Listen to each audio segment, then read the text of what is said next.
ชื่อไปอาจไม่แน่นอนว่าตรงทฤษฎีของตนเชื่อจนล้นนั้นผิดคำสอนเชื่อรูปลักษณ์นั้นควรสั่ง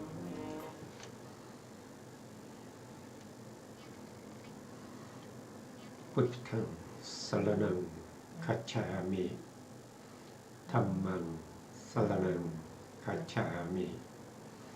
สังฆังสรณังคัจฉามิ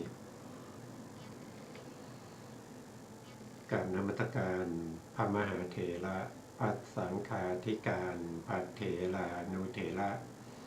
สวัสดีท่านผู้ฟังและผู้ชมทุกท่านที่ติดตามในรายการศึกษาพระสัทธรรมเพื่อการพ้นทุกข์นะครับครั้งนี้เป็นครั้งที่16นะครับซึ่งเรายังศึกษาในเรื่องของพระเจ้าชาติศัตรูที่ทูลถามปัญหากับพระพุทธองค์พระพุทธองค์ก็ได้แสดงให้พระเจ้าชาติศัตรูนั้นได้ทราบถึงผลในเขาเรียกว่าเป็นผลที่เห็นได้ประจักษ์ในปัจจุบันนี้ก็คือในศาสนาพุทธเนี่ยเวลาที่คนมาบวชแล้วเนี่ยได้อะไรนะครับอันนั้นก็เป็นสิ่งที่พระเจ้าชาติศัตรูได้ทูลถามพระพุทธองค์พระพุทธองค์ก็ได้ตอบมาจนตั้งแต่เรื่องของศีลเรื่องของศีลเรื่องของสมาธิเรื่องของอภิญญาเรื่องของวิโมกข์8เรื่องของโพธิปักขิยธรรมนะครับจนถึงอาสวัคยญาณจบไปเมื่อครั้งที่แล้วนะครับวันนี้พระเจ้าชาติศัตรูก็จะประกาศตนเป็นอุบาสกในพระพุทธศาสนานะครับเราก็จะไปต่อครั้งที่แล้วนะครับวันนี้อาจารย์กันดาก็จะมาสาธยายให้พวกเราได้ฟังกันนะครับในต่อจากครั้งที่แล้วนะครับพระเจ้าชาติศัตรูประกาศตนเป็นอุบาสกในข้อธรรมข้อที่139นะครับเชิญอาจารย์ครับสวัสดีค่ะสามัญญผลสูตรที่2พระเจ้าอาชาติศัตรูประกาศตนเป็นอุบาสกเมื่อพระผู้มีพระภาคเจ้าตรัสอย่างนี้แล้วพระเจ้าอาชาติศัตรูเวเทหิบุตรพระเจ้าแผ่นดินมคธได้กราบทูลพระผู้มีพระภาคเจ้าว่าข้าแต่พระองค์ผู้เจริญภาษิตของพระองค์ในไพเราะจับใจยิ่งนักเปรียบเหมือนบุคคลหงายของที่คว่ำเปิดของที่ปิดบอกทางแก่คนหลงทางหรือส่องประทีปในที่มืดด้วยคิดว่าผู้มีจักษุจักเห็นรูปได้ฉันใดพระผู้มีพระภาคทรงประกาศพระธรรมโดยอเนกปริยายก็ฉันนั้นเหมือนกันข้าแต่พระองค์ผู้เจริญข้าพระองค์ขอถึงพระผู้มีพระภาคพระธรรมพระสงฆ์ว่าเป็นสรณะขอพระผู้มีพระภาคเจ้าโปรดทรงจำข้าพระองค์ว่าเป็นอุบาสกผู้ถึงสรณะตลอดชีวิตตั้งแต่วันนี้เป็นต้นไปโทษได้ครอบงำข้าพระองค์ซึ่งเป็นคนเขาคนหลงไม่ฉลาดข้าพระองค์ได้ปรงพระชนชีพพระบิดาผู้ดำรงธรรมเป็นพระราชาโดยธรรมเพราะปรารถนาความเป็นใหญ่ขอพระผู้มีพระภาคเจ้าโปรดทรงรับทราบความผิดของข้าพระองค์โดยเป็นความผิดจริงเพื่อสำรวมต่อไปพระผู้มีพระภาคเจ้าตรัสตอบว่าจริงมหาบพิตรความผิดได้ครอบงำมหาบพิตรซึ่งเป็นคนเขาคนหลงไม่ฉลาดมหาบพิตรได้ปรงพระชนชีพพระบิดาผู้ดำรงธรรม เป็นพระราชาโดยธรรมเพราะปรารถนาความเป็นใหญ่ แต่เพราะมหาบพิตรทรงเห็นความผิดโดยเป็นความผิดจริงแล้ว ทรงสารภาพความจริงฉะนั้นตถาคตขอรับทราบความผิดของมหาบพิตรก็การที่บุคคลเห็นความผิดโดยเป็นความผิดจริงแล้วสารภาพตามเป็นจริงรับสังวรต่อไปนี้เป็นความชอบในวินัยของพระอริยะแล เมื่อพระผู้มีพระภาคเจ้าตรัสอย่างนี้แล้ว พระเจ้าอาชาติศัตรูเวเทหิบุตรพระเจ้าแผ่นดินมคธได้กราบทูลพระผู้มีพระภาคเจ้าว่าข้าแต่พระองค์ผู้เจริญถ้าเช่นนั้นข้าพระองค์มีกิจมากมีกรณียะมากขอทูลลาไปในบัดนี้พระผู้มีพระภาคเจ้าตรัสว่าขอมหาบพิตรจงทรงทราบเวลาณบัดนี้เถิดลำดับนั้นพระเจ้าชาติศัตรูเวเทหิบุตรเจ้าแผ่นดินมคธทรงเพลิดเพลินยินดีพระภาสิทธิ์ของพระผู้มีพระภาคเจ้าลุกจากอาสนะถวายบังคมพระผู้มีพระภาคเจ้าทรงกระทำประทักษิณแล้วเสด็จออกไปต่อจากนั้นเมื่อพระเจ้าชาติศัตรูเวเทหิบุตรพระเจ้าแผ่นดินมคธเสด็จหลีกไปไม่นานพระผู้มีพระภาคเจ้าตรัสกับภิกษุทั้งหลายว่าภิกษุทั้งหลายพระราชาพระองค์นี้ถูกขุดเสียแล้วพระราชาพระองค์นี้ถูกขจัดเสียแล้วหากท้าเธอจักไม่ปรงพระชนชีพพระบิดาผู้ดำรงธรรมเป็นพระราชาโดยธรรมไซร้ธรรมจักสุอันปราศจากทุลีปราศจากมลทินจะเกิดขึ้นแก่เท้าเธอณที่ประทับนี้ทีเดียวพระผู้มีพระภาคเจ้าได้ตรัสเป็นไวยากรณ์นี้แล้วพระภิกษุเหล่านั้นชื่นชมยินดีพระภาสิทธิ์ของพระผู้มีพระภาคเจ้าแล้วแลจบสามัญญผลสูตรที่สองครับผมก็เราก็จบในส่วนที่เป็นพระไตรปิฎกนะครับแต่ในส่วนที่อัตถกถาก็ยังมีอยู่ที่ท่านอธิบายถึงศัพท์พระบาลีนะครับเรามาดูในส่วนที่ตรงไหนที่พระเจ้าชาติศัตรูนะครับได้มีความเกิดความศรัทธาเกิดความซาบซึ้งเกิดความปลาบปลื้มใจในพระธรรมของพระพุทธเจ้านะครับพระเจ้าชาติศัตรูได้นำปัญหานี้แหละนะครับไปเที่ยวสอบหาอาจารย์แล้วก็ไปสอบถามมาจนไม่มีใครนะครับที่สามารถที่จะตอบปัญหานี้ให้พระเจ้าชาติศัตรูได้นะคนสุดท้ายที่ท่านมาทูลถามก็คือพระสัมมาสัมพุทธเจ้าแล้วพระสัมมาสัมพุทธเจ้าก็ได้แก้ปัญหาตั้งแต่ในเรื่องของศีลมาจนถึงในเรื่องของมรรคผลนิพพานเป็นที่ประทับใจของพระเจ้าชาติศัตรูเป็นอย่างยิ่งพระเจ้าชาติศัตรูมีความรู้สึกว่าตัวเองนี่คล้ายว่าจะได้ตรัสรู้ธรรมแล้วนะครับคือมีจิตใจที่น้อมไปแล้วนะแต่ก็มีกรรมนะครับมีกรรมที่เป็นตัวที่มาห้ามไว้กรรมนั้นเป็นเขาเรียกว่าเป็นอนันตริยกรรมอนันตริยกรรมก็คือกรรมหนักนะครับกรรมหนักที่พระเจ้าชาติศัตรูได้ทำไปนั้นเป็นกรรมที่เขาห้ามในเรื่องของสวรรค์นะห้ามในเรื่องของฌานห้ามในเรื่องของมรรคเรื่องของผลเรื่องของนิพพานคือหมายถึงว่ากรรมที่เขาทำเนี่ยที่ทำสำเร็จไปแล้วในชาตินี้เป็นกรรมที่ปิดประตู นะปิดประตูในการที่จะมาเกิดในสุคติภูมิจะกลับมาเกิดเป็นมนุษย์ก็ไม่ได้ละนะจะไปเกิดเป็นเทวดาก็ไม่ได้ หรือว่าจะไปเกิดเป็นพรหมก็ไม่ได้ จะทำสมาธิให้ได้อุปจารสมาธิได้มรรคได้ปฐมฌานทุติยฌานตติยฌานจตุตถฌานไม่ได้ แล้วก็จะเจริญวิปัสสนาให้เห็นนามรูปปริเฉทญาณก็ไม่ได้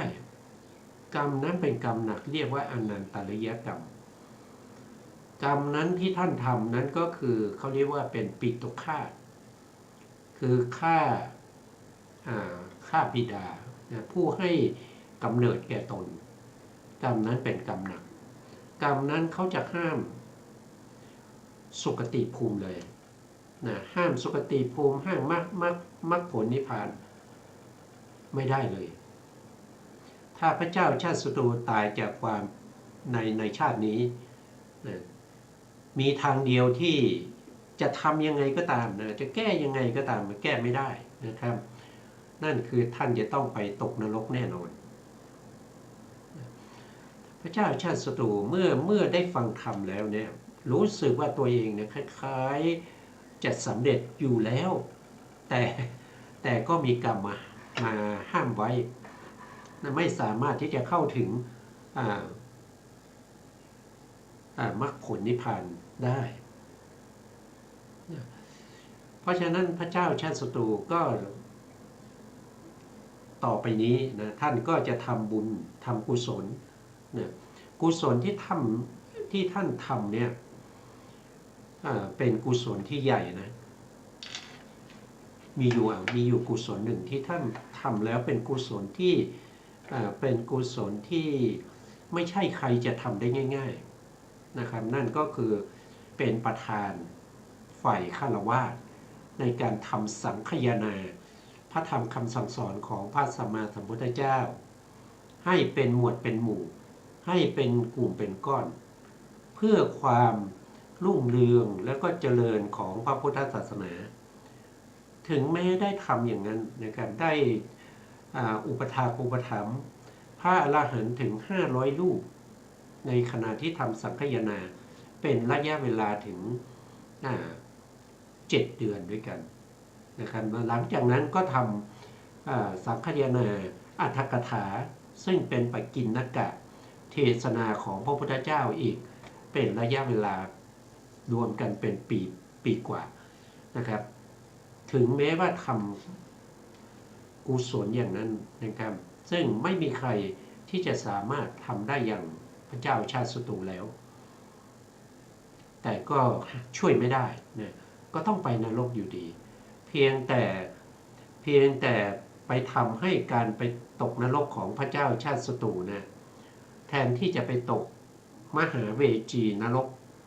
ซึ่งเป็นขุมที่ลึกที่สุดแล้วก็เป็นกรรมที่หนักที่สุดเหมือนกับพระเทวทัตเนี่ย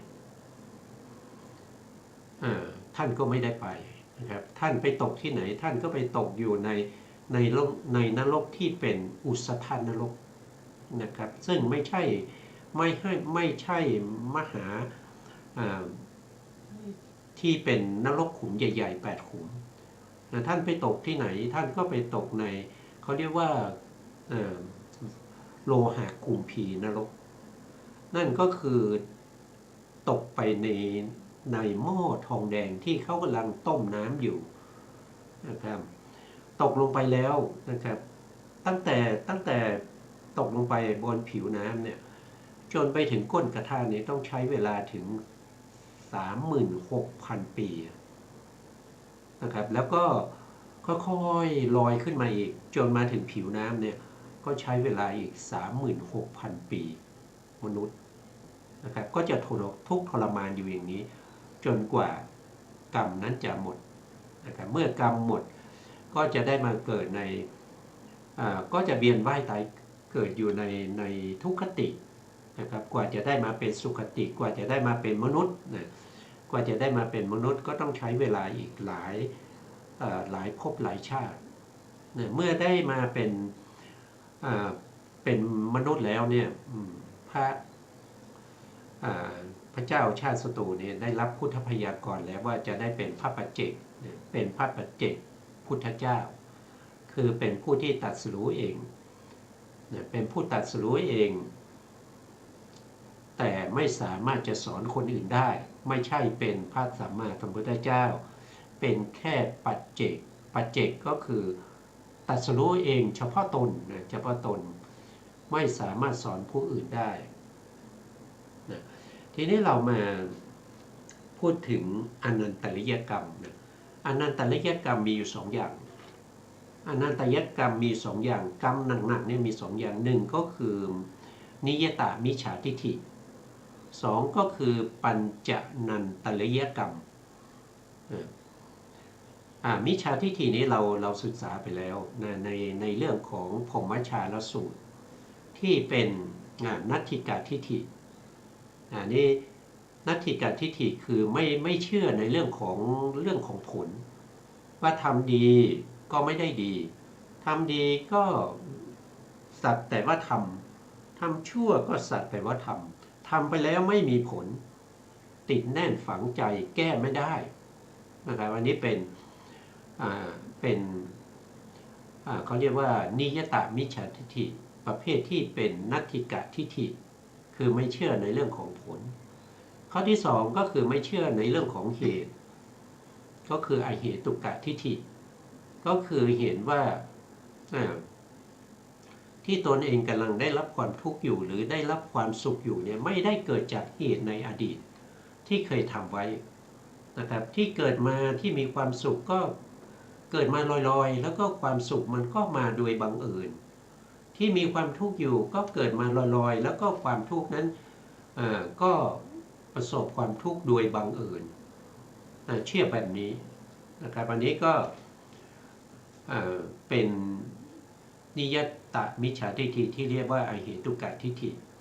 และอีกอันหนึ่งก็คือไม่เชื่อทั้งเหตุทั้งผลก็เรียกว่าเป็นอกิริยทิฏฐิ3ข้อนี้ถ้าใครมีแล้วแก้ไขไม่ได้นะครับไม่ฟังผู้รู้ไม่ฟังบัณฑิตทั้งหลายไม่ฟังไม่มีกัลยาณมิตรนะครับที่จะคอยแก้ถึงแม้จะมีนะครับแม้กระทั่งพระสัมมาสัมพุทธเจ้าก็แก้ไขไม่ได้พวกนี้เรียกว่าเป็นนิยตามิจฉาทิฏฐิอันนี้กรรม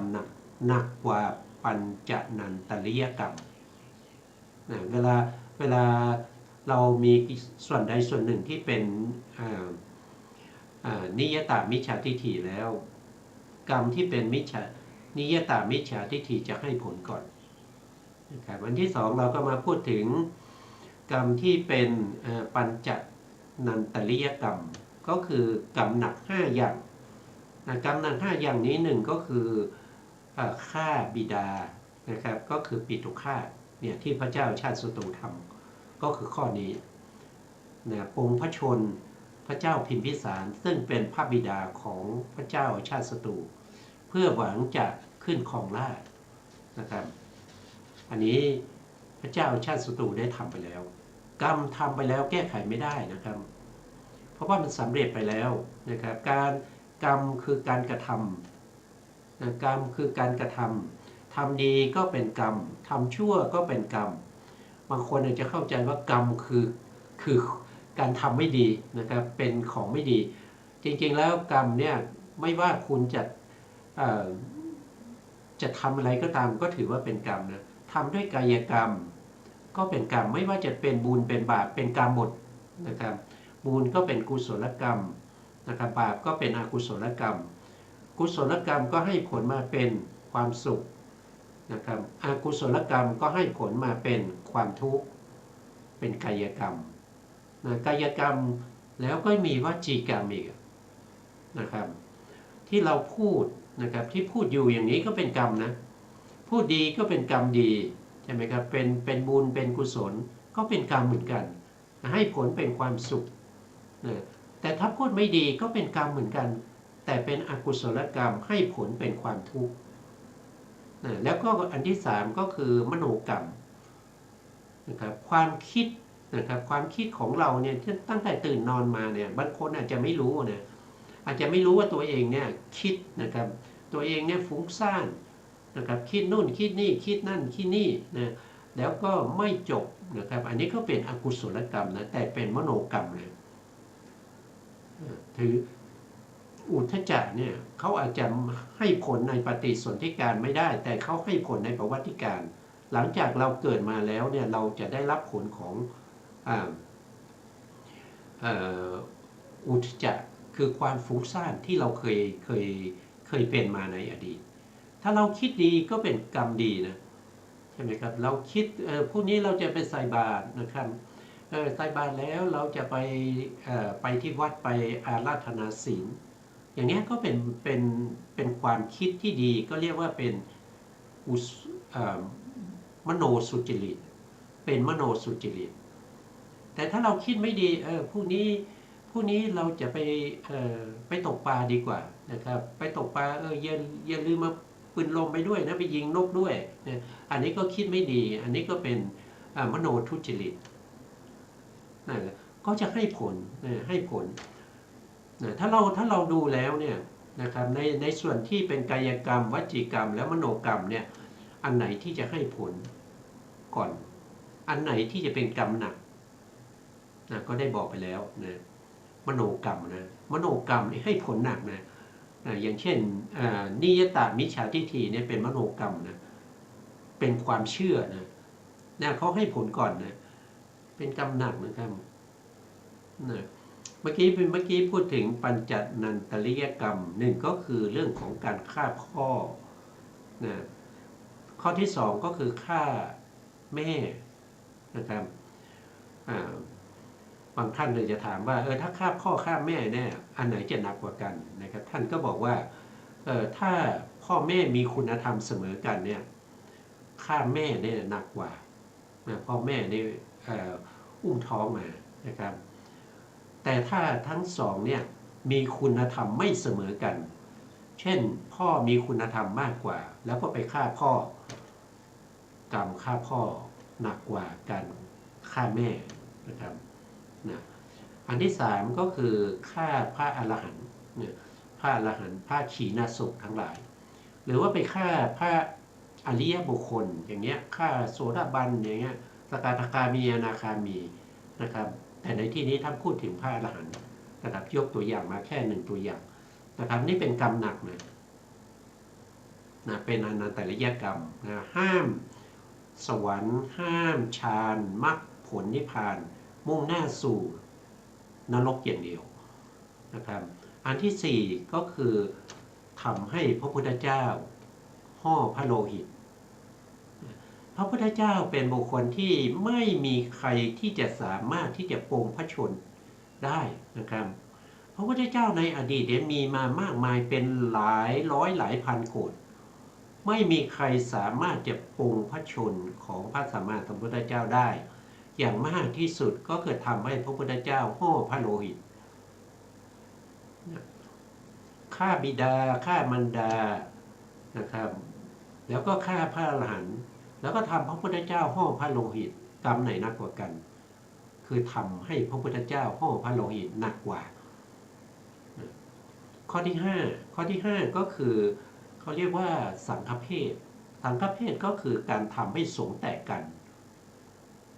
ทำให้สงฆ์ที่เขาสามัคคีกันนะครับเขาลงอุโบสถพร้อมกัน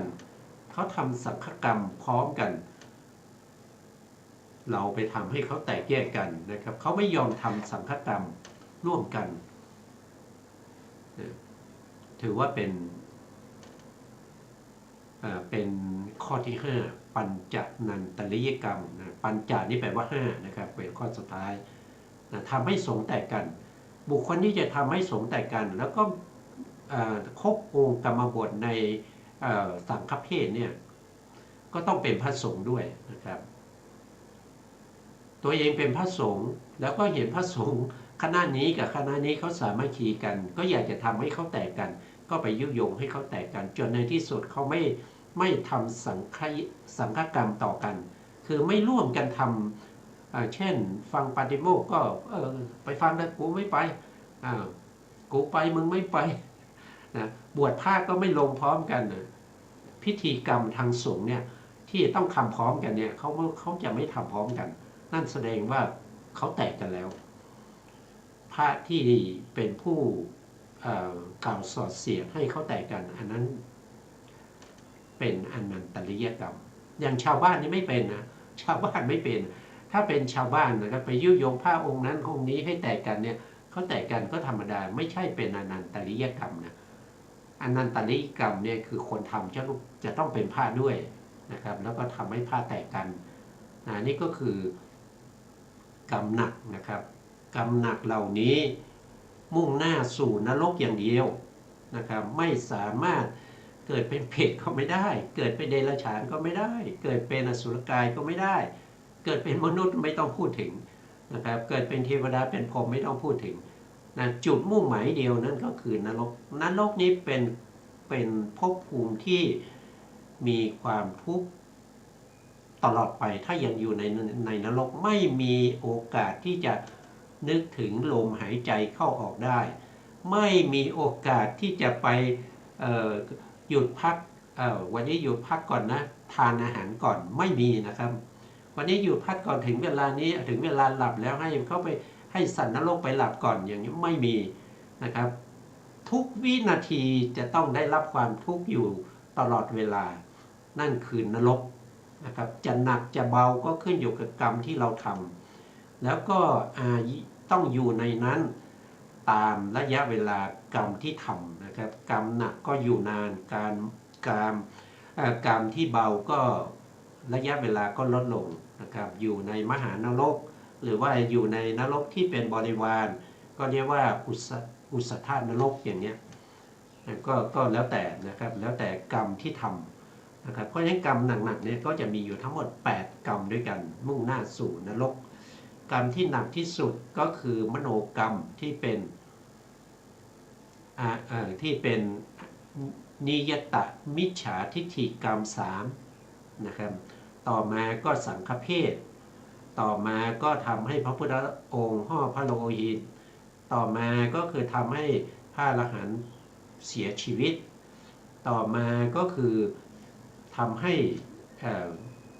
แม่นะฆ่าแม่นะแล้วก็ฆ่าพ่อแม่นี้ก็ต้องดูคุณธรรมนะครับใครมีคุณธรรมมากกว่าคนนั้นก็ทำไปแล้วก็จะมีผลตอบแทนที่หนักหนาสาหัสนะครับเหมือนกับพระเจ้าชาติศัตรูนะครับน่าเสียดายนะที่พระพุทธองค์ได้ตรัสไว้ว่าตอนท้ายๆเนี่ยถ้าไม่ทำปิตุฆาตนะครับเนี่ยท่านบอกว่าถ้าไม่ทำปิตุฆาตเนี่ยพระเจ้าชาติศัตรูเมื่อฟังคำบทนี้แล้วเนี่ยเธอก็จะเป็นผู้ดำรง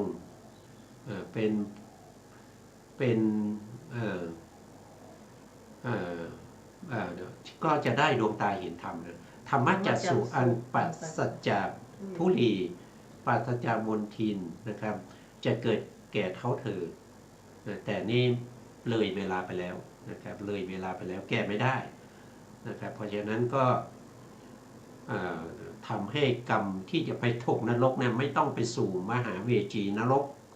นะครับก็ทำกุศลนะครับเพื่อจะไปอยู่ในนรกที่เป็นอุสธานรกนะครับไม่ใช่มหานรกนะก็ต้องไปนรกอยู่ดี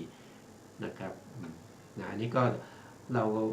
าก็จบในเรื่องของสามัญญผลสูตรนะครับ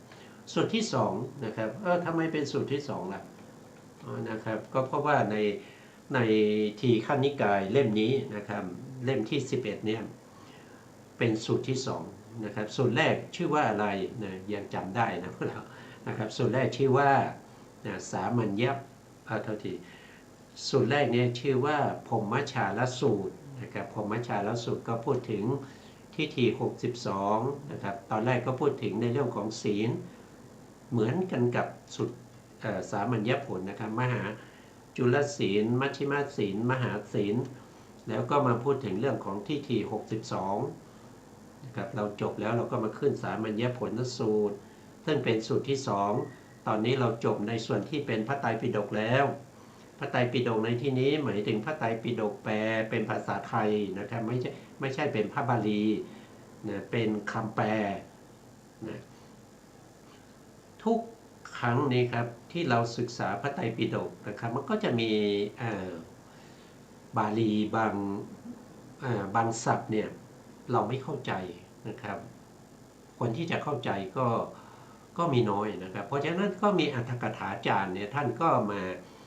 อธิบายแต่ละศัพท์แต่ละคำนะครับที่มีในพระไตรปิฎกนี้นะครับว่าจุดมุ่งหมายเจตนารมณ์ของพระสัมมาสัมพุทธเจ้าที่ใช้ศัพท์นี้ท่านมุ่งหมายอะไรท่านมีเจตนารมณ์อะไรนะครับเพื่อให้เราเนี่ยได้เข้าใจที่ถูกต้องนะครับถ้าเราไม่อ่านอรรถกถาเนี่ยบางทีทำให้เรากลายเป็นมิจฉาทิฏฐินะเพราะการศึกษาพระสูตรที่ไม่ดีบุคคลนั้นจะเป็นมิจฉาทิฏฐิแต่ถ้าเราศึกษาพระสูตรดีๆนะครับรู้เจตนารมณ์ของพระสัมมาสัมพุทธเจ้าเข้าใจเนื้อหาเข้าใจอรรถะเข้าใจเรื่องราวทั้งหลายนะครับเราก็จะได้เขาเรียกว่าอภิญญาหกนะครับก็ในที่สุดเนี่ยเราจะได้อภิญญาหกเพราะเราศึกษาพระสูตรอย่างถูกต้องถ้าเราศึกษาไม่ถูกต้องก็กลายเป็นมิจฉาทิฏฐิกลายเป็นมิจฉาทิฏฐิถ้าเราศึกษาบางคนอาจจะถามว่าแล้วถ้าเราไปศึกษาพระวินัยล่ะถ้าเราศึกษาไม่ดีเราจะเป็นอะไรท่านก็บอกว่าถ้าศึกษาพระวินัยไม่ดีบุคคลนั้นจะกลายเป็นคนทุศีลนะครับไปตีความในเรื่องของศีลผิดเป็นทุศีลศีลจะขาดศีลจะทะลุศีลจะด่างศีลจะพ้อย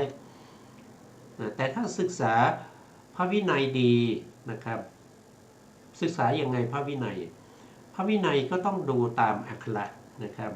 ดูตามอักขระศึกษาดีพระวินัยเขาเรียกว่าถ้าบรรลุท่านจะได้วิชา3ได้วิชา3นะแต่ถ้าไปศึกษาพระอภิธรรมล่ะพระอภิธรรมศึกษาไม่ดีนะครับ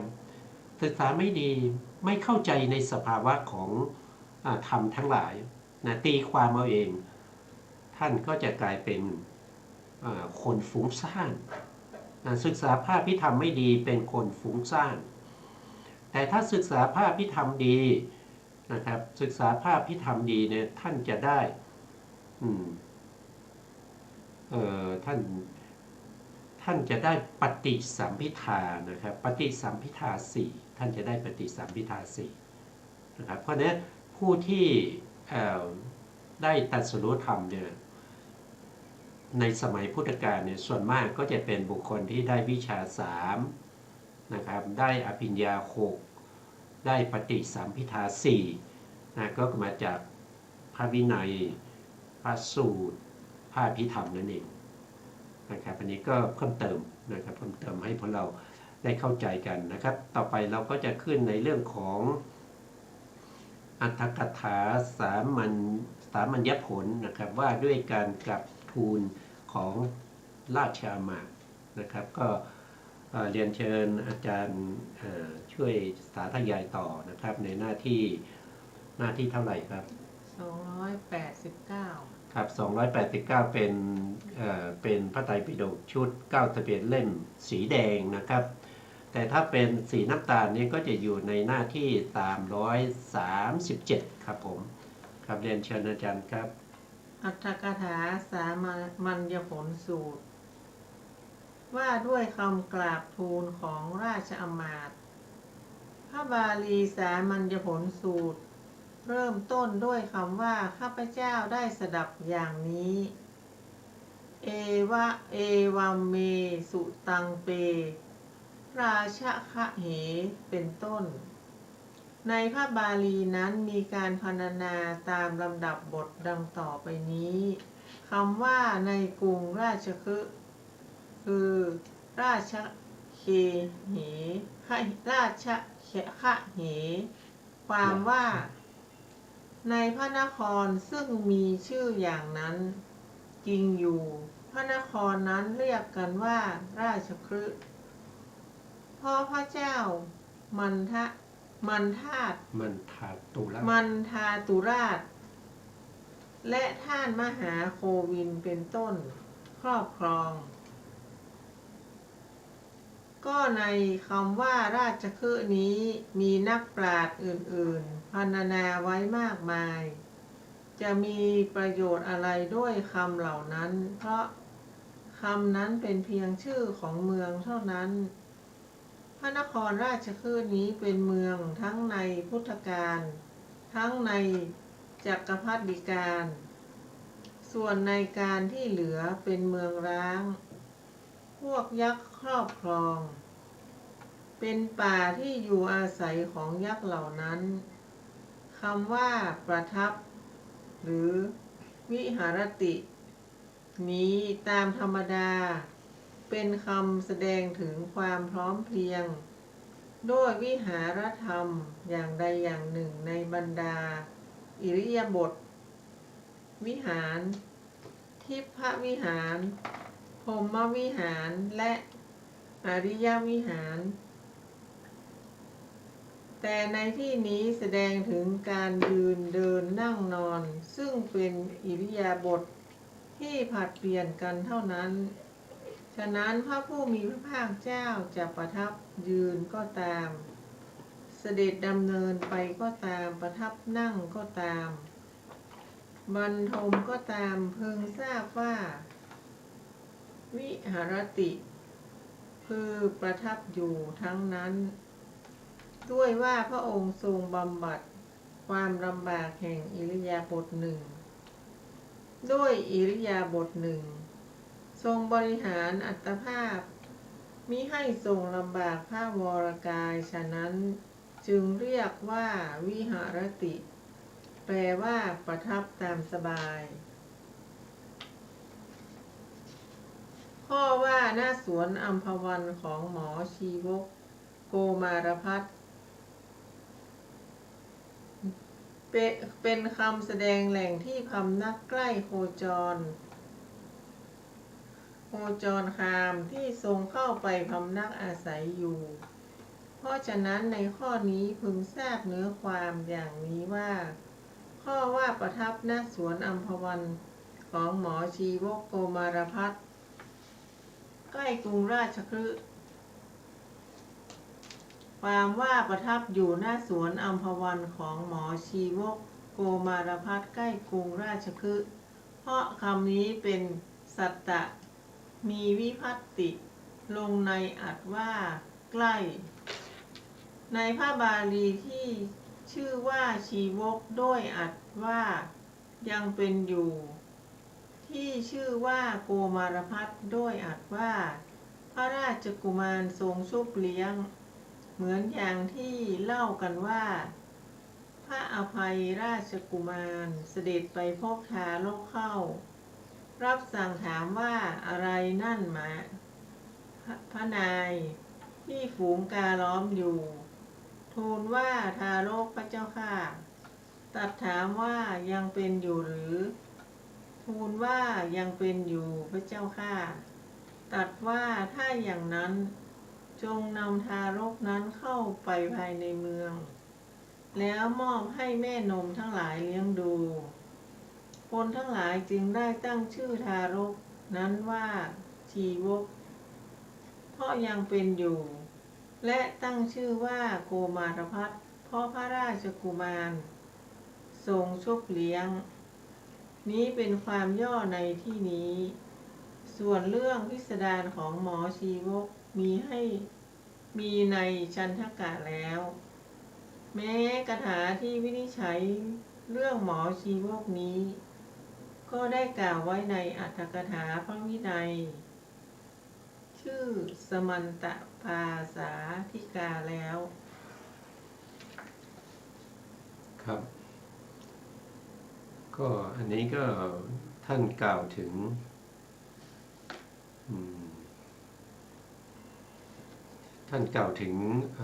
พระสูตรพระสูตรนี้ว่าพระพุทธองค์แสดงที่ไหนแล้วก็แสดงแก่ใครอย่างไรนะครับเอวันเมสุตตังเอกังธรรมยังภควาราชะคาเหอันนี้ก็คือหมายถึงว่าพระอานนท์นะครับพระอานนท์ได้ตอนที่ทำสังคายนาท่านก็ได้ บอกว่านะครับพระสูตรนี้ข้าพระองค์ได้สดับมาแล้วอย่างนี้นะไม่ใช่ว่าเป็นคำเป็นธรรมของพระอานนท์แต่พระอานนท์ได้สดับมาว่าสมัยหนึ่งนะครับพระพุทธองค์เนี่ยประทับอยู่ที่ราชคฤห์นะครับราชคฤห์ที่นั้นนะครับไม่ใช่เป็นพระราชวังนะครับแต่เป็นสวนนะสวนมะม่วงของชีวกะนะครับชีวกะนี่เขามีสวนมะม่วงอยู่นอกเมืองนะครับแล้วก็อยู่ใกล้กับกรุงราชคฤห์นะพระพุทธองค์ก็พักอยู่ตรงนั้นนะก็พักอยู่ตรงนั้น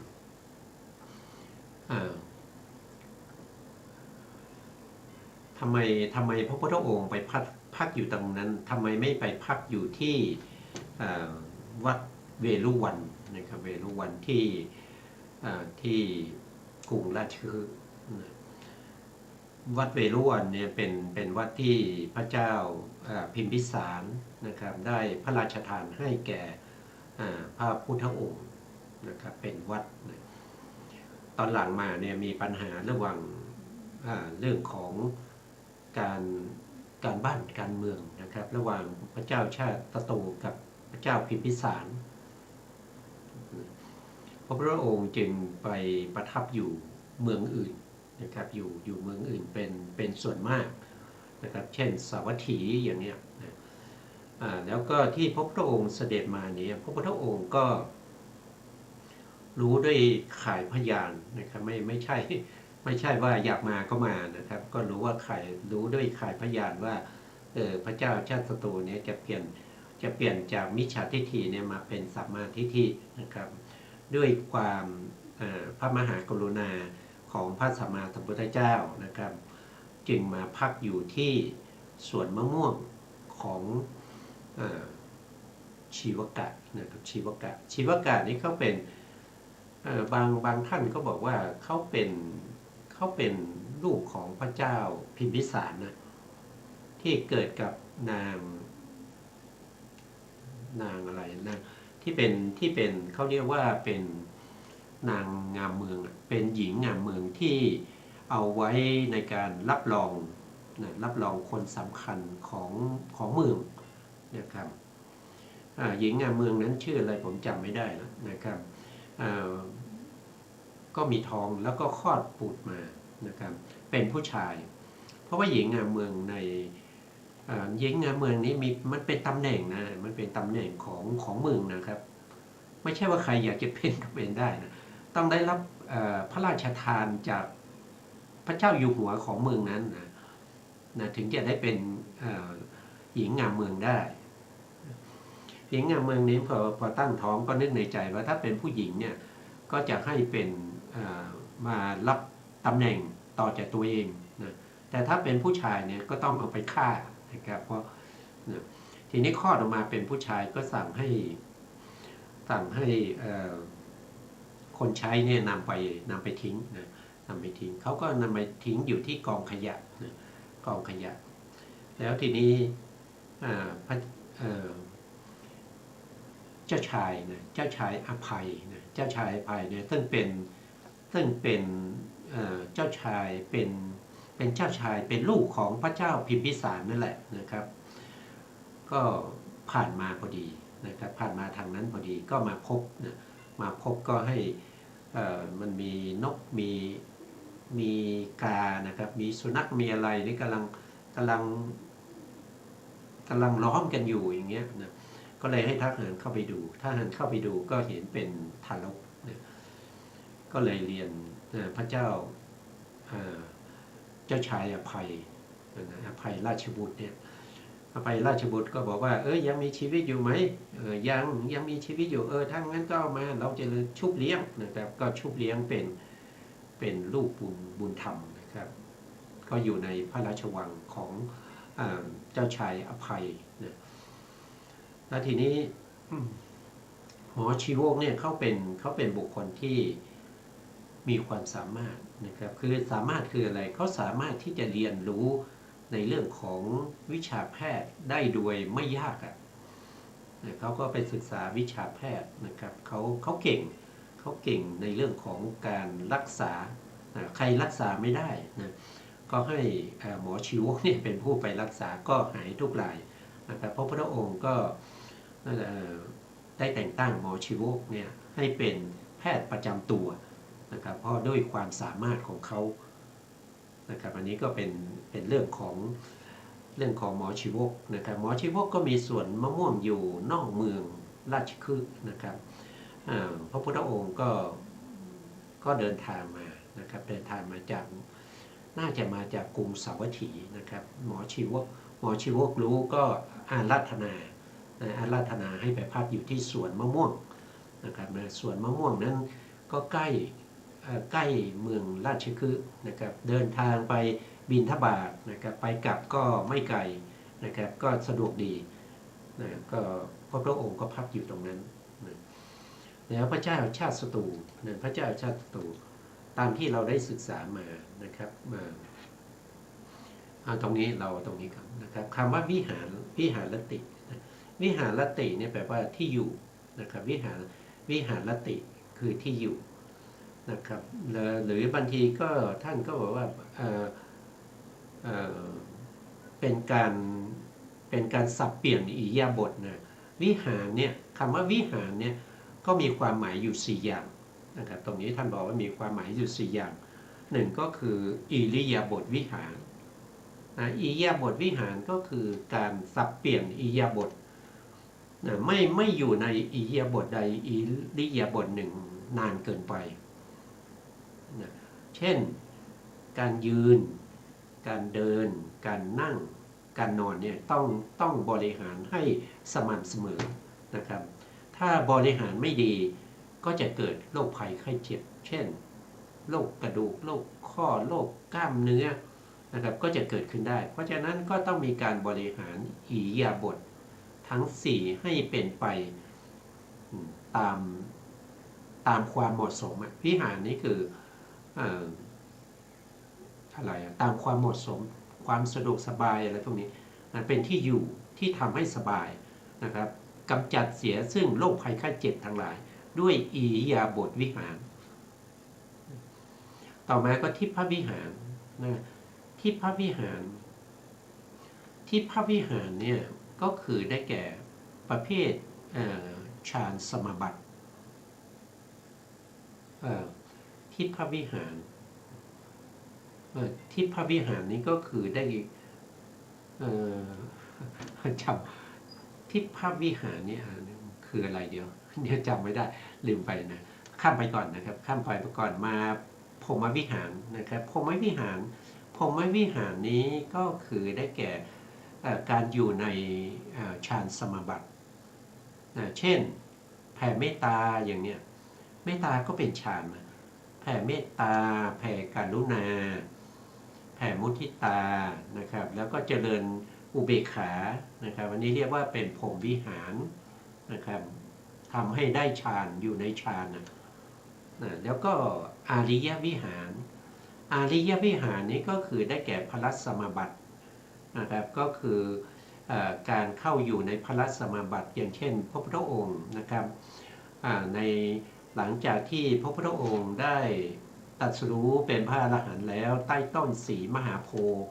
นะครับในคืนวันเพ็ญเดือน6วิสาขะนะครับพระพุทธองค์ได้ตรัสรู้เป็นพระอรหันต์แต่สัมมาสัมพุทธเจ้าแล้วพระพุทธองค์ก็เสวยวิมุตติสุขอยู่ใต้ต้นสีมหาโพธิ์โดยไม่ขยับนะตรงนั้นพระพุทธองค์เข้าอาริยวิหารนั่นก็คือเข้าพระสมาบัติเป็นระยะเวลาอยู่ถึง7วันด้วยกันนะครับอยู่ตรงนั้น7วันนะครับก็จะมีโสดาปฏิผลอย่างเงี้ยก็เข้าโสดาปฏิผลก็เรียกว่าเป็นอาริยวิหารเหมือนกันนะของพระโสดาบันนะบางคนได้สกทาคามีก็เข้าสกทาคามิผลหรือเรียกว่าสกทาคามิผลสมบัตินะก็เป็นอาริยวิหารนะครับบางคนก็ได้อนาคามีก็เข้า อนาคามีสมาบัติเนี่ยบางคนได้พระอรหันต์ก็เข้าอรหันต์อรหันตผลสมาบัติอย่างเงี้ยก็เป็นส่วนทิพยวิหารนี่ตรงนี้ผมจำไม่ได้แต่ทิพยวิหารนะครับอันนี้ก็ติดไว้ก่อนก็แล้วกันนะครับเราก็จะมาเพราะว่าเราจะพบกันอยู่ในครั้งต่อไปเราก็จะมาพูดถึงนะครับอันนี้ก็ส่วนนี้ก็คงจะไม่มีอะไรนะครับอันนี้ก็ได้พูดไปแล้วนะครับสวนมะม่วงนะสวนอัมพวันของอัมพวันนะครับของหมอชิวนะอาจารย์ตอบไหมครับตอนนิดหน่อยครับ ก็หมอชีวกนี้สมัยหนึ่งทำให้ผ้าวรกายของพระผู้มีพระภาคเจ้าซึ่งหมักหมมด้วยพระโรคให้หายเป็นปกติแล้วถวายผ้าคู่หนึ่ง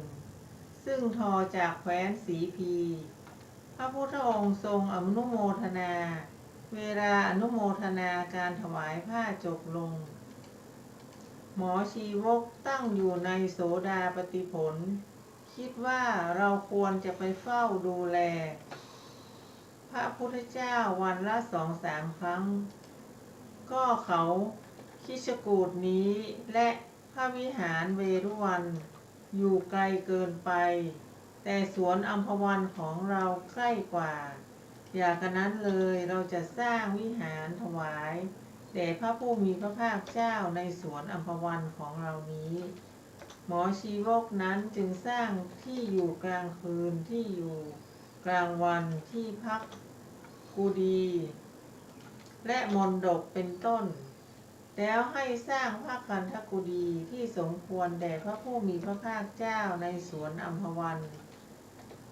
ให้สร้างกำแพงมีสีเหมือนผ้าแดงสูง18 ศอกล้อมสวนอัมพวันเลี้ยงดูภิกษุสงฆ์มีพระพุทธเจ้าเป็นประธานด้วยจีวรและภัตตาหาร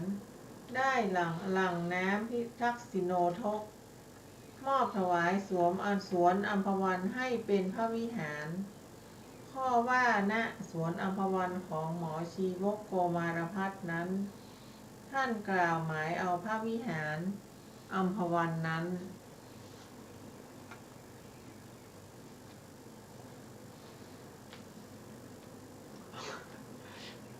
ครับผมนี่ก็ท่านก็พูดถึงประวัติของสวนอัมพวันนะครับซึ่งเป็นตรงนี้ถ้าเราศึกษาแล้วเนี่ยเราก็จะรู้ว่าเป็นวิหารเป็นวัดไปแล้วนะครับหมอชีวกเนี่ยได้สร้างวัดนะครับอยู่ที่สวนมะม่วงนะครับเพราะท่านเล็งเห็นว่าการที่พระพุทธองค์ประทับอยู่ที่ภูเขาคิชกูฏนะครับภูเขาคิชกูฏเนี่ยมันก็ไกลเกินไปนะครับก็ไกลเกินไปจะไปบิณฑบาตในเมืองก็ไกลนะครับก็เลยสวนของเรานี่อยู่ใกล้นะครับก็เลยสร้างวิหารขึ้นให้พระพุทธองค์นี้ได้ประทับอยู่ที่นั่นนะครับซึ่งก็สร้างมีที่พักสงฆ์นะครับมีคันธกุฎีนะครับมีที่พระพุทธองค์ประทับนะครับอันนี้ก็เป็นรายละเอียดในการสร้างนะครับก็ไม่ก็ต่อไหมครับอาจารย์เหลือเวลาแค่5 นาทีครับเหลือเวลานิดหน่อยนะครับก็ไม่เป็นไรนะครับก็เอาไว้ครั้งต่อไปนะครับวันนี้เราก็ได้ศึกษาเราก็ได้เข้าใจเรามาทวนนิดหนึ่งว่าวันนี้เราได้อะไรบ้างนะครับเราก็ได้เรื่องของการทำอนันตริยกรรมนะครับ มีทั้งที่เป็นทางใจนะครับก็เป็นนิยตามิจฉาทิฏฐินะครับแล้วก็ทางกายกับทางวาจาก็คือได้แก่ปัญจานันตริยกรรม5นะครับแล้วก็พระเจ้าชาติศัตรูก็ได้สบายใจนะครับตั้งแต่ ทำปิตุฆาตนะพระเจ้าพิมพิสารแล้วก็ไม่สบายใจนะแล้วก็เป็นทุกข์ใจมาทุกวันนะครับ อยากจะหาใครล่ะที่จะดับความทุกข์นี้ได้ ก็ไปหาอาจารย์ทั้งหลายนะครับไปถามปัญหาก็แต่ละอาจารย์ก็ไม่สามารถที่จะทำให้พระเจ้าชาติศัตรูนี้สบายใจได้ สุดท้ายก็มาหาพระพุทธองค์พระพุทธองค์ก็ตอบปัญหาให้พระเจ้าชาติศัตรูได้สบายใจพระเจ้าชาติศัตรูก็ได้ตั้งเขาเรียกว่าได้ตั้งตัวนะครับก็คือได้อาราธนาเขาเรียกอะไรไม่รู้ผมจำไม่ได้โทษทีนะครับได้ปฏิญาณตนนะครับว่าตั้งแต่นี้ไปข้าพระองค์เป็นพุทธมามกะนะครับตั้งแต่วินาทีนี้ไปเลยนะครับว่าข้าพระองค์จะดูแลบำรุงพระพุทธศาสนาให้มั่นคงนะครับข้าพระองค์จะเป็นผู้ที่ไม่เปลี่ยนศาสนานะครับขอยึดพระพุทธพระธรรมพระสงฆ์เนี่ยเป็นสรณะตลอดชีวิตนะครับอันนี้ก็เป็นสิ่งที่ท่านได้นะครับสิ่งที่ท่านได้เปลี่ยนจากมิจฉาทิฏฐิมาเป็นสัมมาทิฏฐิแล้วนะครับแล้วก็ท่านก็ได้รับพุทธพยากรณ์จากพระสัมมาสัมพุทธเจ้าว่าในอนาคตในอนาคตเนี่ยท่านก็จะได้เป็นพระปัจเจกนะครับพระปัจเจกพุทธเจ้าอาจารย์ครับมีคำถามทางบ้านครับว่าไงครับว่ามโนกรรมนี่มีแบ่งออกเป็นข้อๆไหมคะมีหนักมีเบาก็มโนกรรมก็มี3ไงมีหนึ่งก็คืออนัพพิชาอนัพพิชาก็คือความเพ่งเล็งอยากได้สองก็คืออพยาบาท3ก็คือมิจฉาทิฏฐิหรือสัมมาทิฏฐิส่วนที่จะเป็นหนักเป็นเบานี้ก็มีนะครับอย่างเช่นที่มิจฉาทิฏฐิเนี่ยที่เบาที่สุดนั่นก็คือได้แก่เขาเรียกว่ากายะอะไรจำชื่อไม่ได้อีกแล้วช่วงนี้มันมีปัญหานะครับเอาไว้เราตอบปัญหาในครั้งหน้าไหมครับวันนี้เวลาเราหมดแล้วนะครับวันนี้เวลาเราหมดแล้วนะ